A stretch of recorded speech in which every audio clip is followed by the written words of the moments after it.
भगवान बुद्ध, परम पूज्य बाबा साहब डॉक्टर अम्बेडकर को सत नमन करते हुए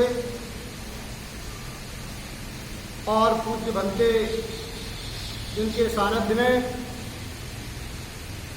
वर्षा काल में भगवान बुद्ध और उनका धर्म, महान धर्म ग्रंथ का नियमित पाठन करके धम्म देशना उपासक उपासिकाओं को देने का यह नित्य कार्यक्रम धर्मोदय बुद्ध विहार, श्रीनगर कॉलोनी, आगरा में आयोजित किया जाता है, जिसका सीधा लाइव प्रसारण फेसबुक पर अथवा हमारा अपना चैनल है भारत का गौरव बुद्ध, इस नाम से हमारा यूट्यूब चैनल है।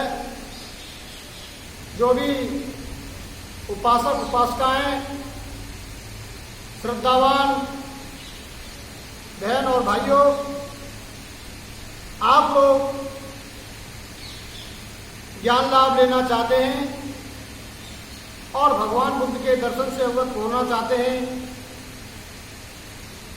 तो हमारे इस भारत गौरव बुद्ध चैनल को लाइक करें, सब्सक्राइब करें और फॉरवर्ड करें, ताकि ज़्यादा से ज़्यादा हमारे धर्म के उपासक इससे लाभान्वित हो सकें।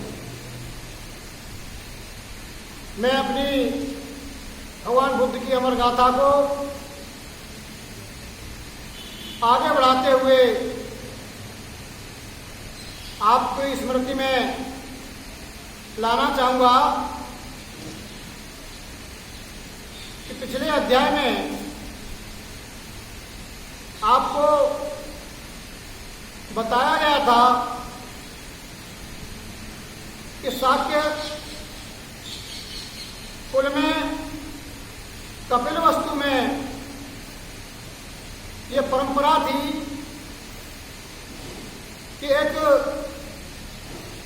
संघ था और उस संघ में कपिलवस्तु के समस्त विवाह होने वाले जवान जिसकी उम्र 20 वर्ष हो जाती थी, उसका सदस्य बनना अनिवार्य था। उस संघ का उद्देश्य शाक्यों के हितों की रक्षा करना था और सिद्धार्थ गौतम भी 20 वर्ष की उम्र में उसके सदस्य बने।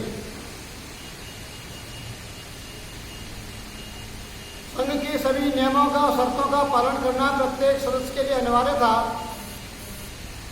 इस बात की वह शपथ लाई जाती थी। उसकी पूरी व्यवस्था प्रजातंत्र व्यवस्था पर आधारित थी संघ की, और कालांतर में जब सिद्धार्थ गौतम 8 वर्ष के समय अंतराल तक नियमित रूप से संघ की सेवा करते रहे और उनकी उम्र 28 वर्ष हो गई, तो एक ऐसा संकट पैदा हुआ, एक ऐसा विवाद पैदा हुआ जो धर्म संकट बन गया।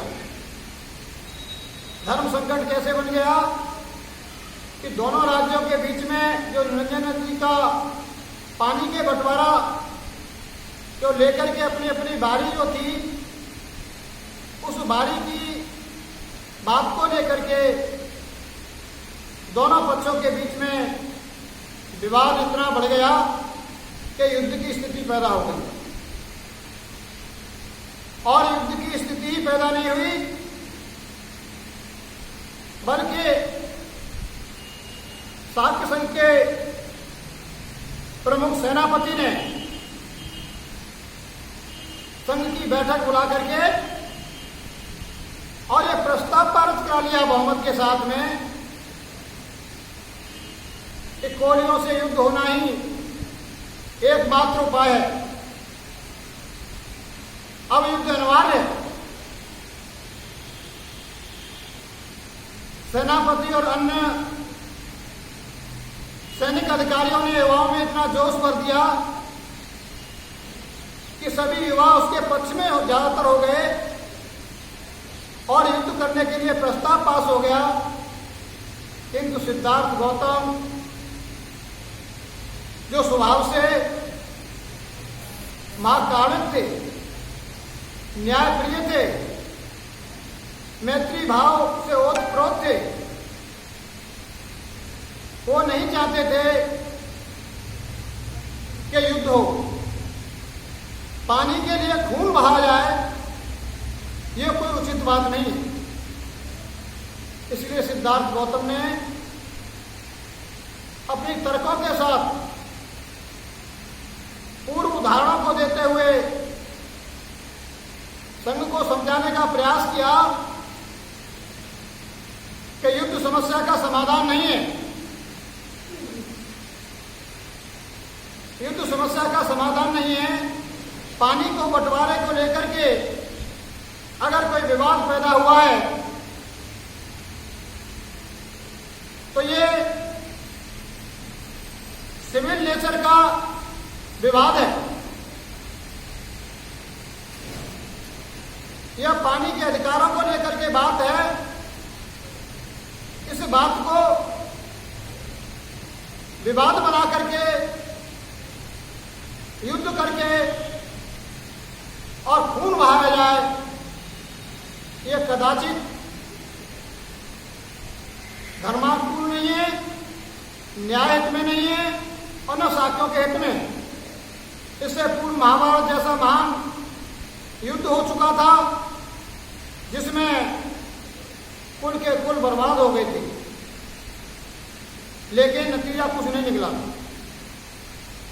लेकिन सेनापतियों का निर्णय था, बहुमत से प्रस्ताव पास हो गया। जब बहुमत से प्रस्ताव पास हो गया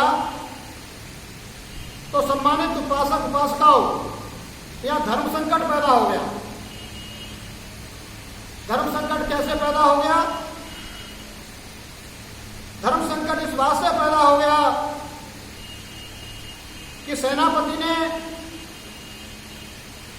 संघ के सदस्यों के द्वारा सहमति के आधार पर युद्ध करने के लिए बहुमत से प्रस्ताव पारित करा लिया। और जब प्रस्ताव पारित हो जाता है तो संघ प्रमुख का यह दायित्व होता है कि उसका निर्वहन करे, उसे कार्यान्वित करे। अर्थात अब युद्ध अनिवार्य हो गया, होना ही था, अब करना ही पड़ेगा। और दूसरा धर्म संकट यह था कि जो संघ की नीतियों का विरोध करेगा या उसका पालन नहीं करेगा तो वो अनुशासनहीनता में आता है। और वो क्या था?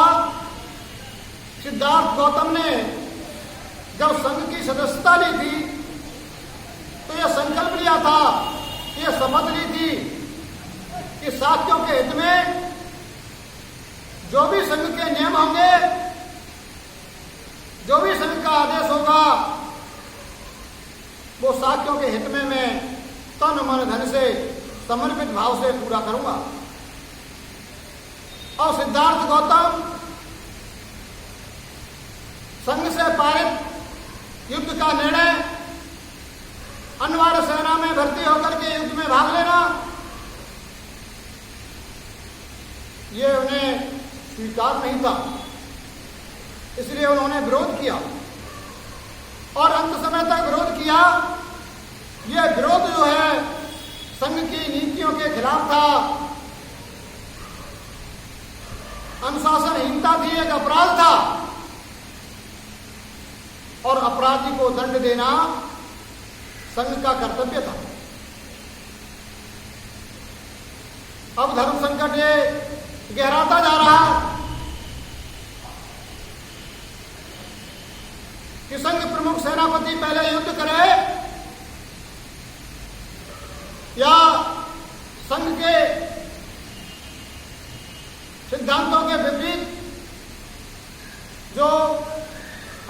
अनुशासनहीनता, जो अपराध, जो नियमों का उल्लंघन सिद्धार्थ गौतम ने किया है, उसे पहले दंड दिया जाए। और दोनों ही कार्य अनिवार्य हो गए। अगर वो उनको दंड नहीं देते हैं तो शाक्त संघ की परंपरा और उसके संविधान का उल्लंघन होता है, जिसका संदेह जनता में अच्छा नहीं जाएगा, क्योंकि वो राजघराने के थे इसलिए मुक्त कर दिया।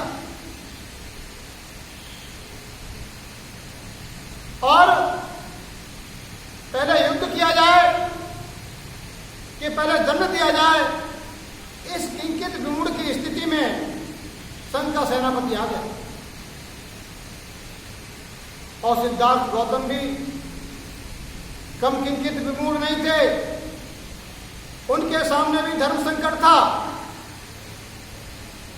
न्याय का पक्ष उन्हें लेना था, लेकिन यहां धर्म संकट यह था कि अगर मैं संघ में भाग लेकर के युद्ध नहीं करता हूं तो मेरा वो संकल्प उल्लंघन होता है जिसका मैंने शपथ ली थी। और अगर मैं संघ के आदेशानुसार युद्ध में भाग लेता हूं तो मुझे कोली वंश के विरुद्ध कोली जनता का खून पानी के लिए बहाना पड़ेगा। जहां भगवान बुद्ध बचपन से महाकाणुक थे, उनके रग रग में, उनके कण कण में करुणा, मैत्री, दया, न्याय भरा हुआ था। ऐसे तथागत सिद्धार्थ गौतम, जिन्होंने अपने कुल भाई देवदत्त, जिसने हंस को मार दिया था, और उस हंस का जो प्राण संकट में पड़े थे, उस दृश्य को वो सहन नहीं कर सके और पूर्व नियमों के अनुसार शिकारी का जो अधिकार होता था शिकार पर, उसको चैलेंज देकर के न्यायालय में यह सिद्ध किया कि ये सेना, ये शिकारी का जो सिद्धांत परंपरा का चला आ रहा है, ये प्राकृतिक न्याय के विरुद्ध है। प्रत्येक जीव को कुदरत ने बनाया है, प्रकृति ने बनाया है, मनुष्य भी उनमें से एक प्राणी है। जब इसे अपना जीवन जीने का अधिकार है तो प्रत्येक प्राणी को भी जीवन जीने का अधिकार है। इसलिए देवदत्त को हंस के प्राणों को हनन करने का कोई अधिकार नहीं है और न इसका यह पद ले सकता है, न अधिकारी हो सकता है।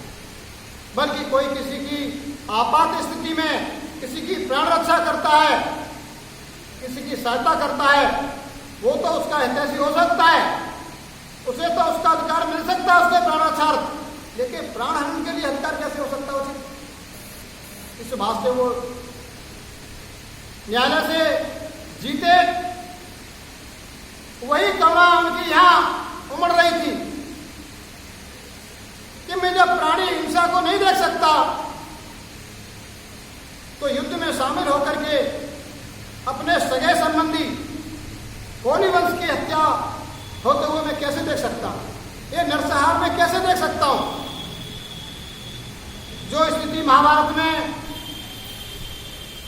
अर्जुन के सामने थी,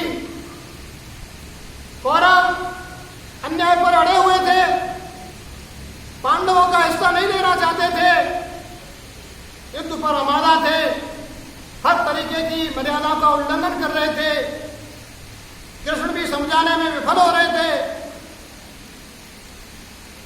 अंततोगत्वा युद्ध की विभीषिका पैदा हो गई और युद्ध क्षेत्र में रणभेदी बनने के बावजूद भी अर्जुन इस किंचित विमूढ़ था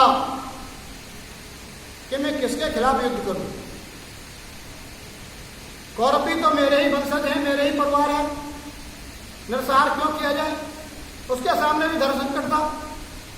यह स्थिति सिद्धार्थ गौतम के सामने पैदा हो गई। संघ की नीति का पालन न किया जाए तो मेरा वो संकल्प खंडित होता है जो मैंने दिया था कि मैं संघ की हर नीति का पालन करूंगा, नियम का पालन करूंगा। और अगर मैं उसका पालन करता हूं तो पानी के लिए खून बहाना हो जाएगा, ये नरसंहार होगा। तो पानी के लिए होगा, ये इतिहास में अच्छा दर्द नहीं होगा। आने वाली पीढ़ी कहेगी कि हमारे पूर्वज कितने विद्वान थे कि उन्होंने पानी के लिए खून बहाया। ये कतई धर्मानुकूल नहीं है, तर्कसंगत नहीं है, न्यायप्रिय नहीं है। इसलिए उन्होंने अंततोगत्वा ये निर्णय ले लिया कि संघ का जो दंड होगा मैं उसे स्वयं स्वीकार करने के लिए तैयार हूं, लेकिन युद्ध में भाग नहीं लूंगा। युद्ध में साथियों का भला नहीं है। आज तक किसी युद्ध से किसी को न्याय नहीं मिला। न्याय जिनके हित में होना था वो न्याय आने से क्या, उससे पहले ही विध्वंस हो जाता है। तो हिंसा न हो और न्याय मिले, ऐसा उपाय ढूंढना ही बुद्धिमत्ता है। इसलिए सारी मर्यादाओं को अहिंसक रूप रहते हुए, न्याय के सिद्धांत पर अडिग रहते हुए और अपने कर्तव्य प्राण को निभाते हुए मर्यादा पुरुषोत्तम सिद्धार्थ गौतम जैसा दुनिया पर दूसरा पैदा नहीं हुआ। उन्होंने वीरता का परिचय देते हुए सिद्धार्थ ने कहा संघ से कि मेरा यह अटल फैसला है, संघ जो दंड देना चाहे मैं स्वीकार करूंगा, लेकिन मैं पानी के लिए खून नहीं बहाऊंगा।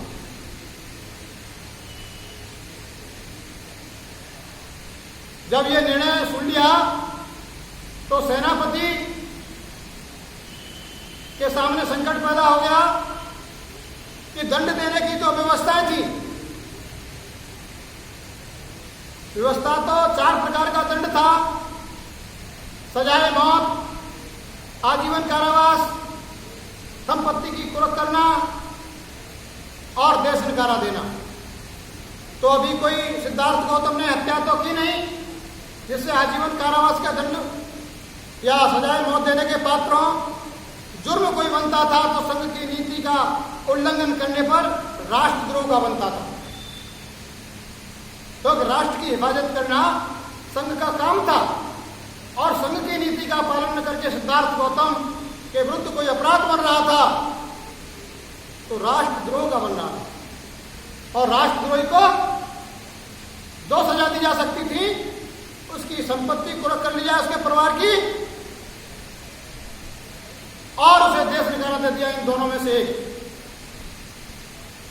जिनमें से देश निकाला देने के लिए भी संघ को कपिलवस्तु के पड़ोसी राज्य कौशल, जो सशक्त राष्ट्र था, जहां का राजा प्रसेनजित था, उससे अनुमति लेनी पड़ती थी।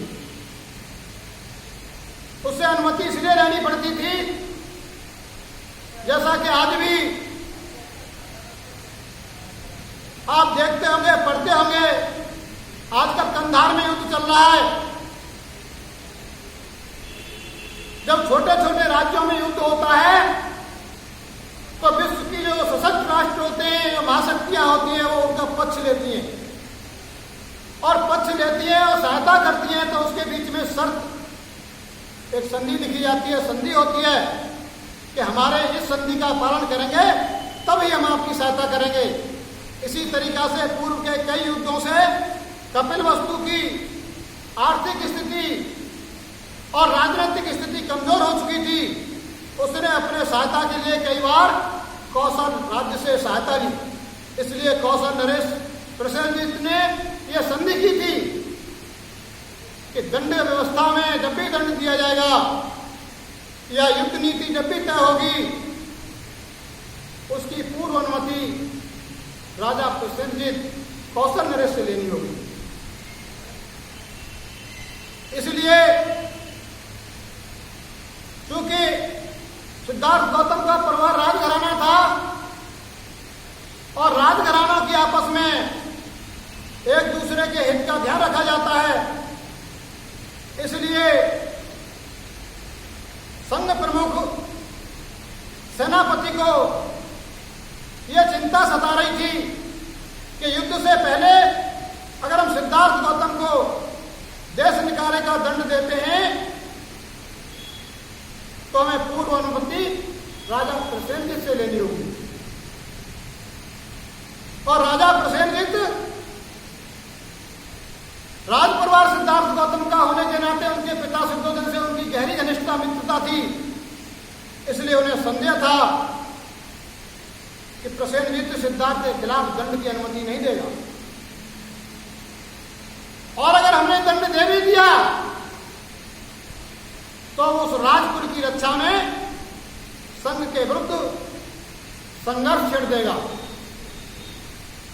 उस समय हम इतने कमजोर पड़ जाएंगे कि न तो हम शाक्य कोली वंश के लोगों से लड़ पाएंगे और न सशक्त राष्ट्र की सेना से हम मुकाबला कर पाएंगे।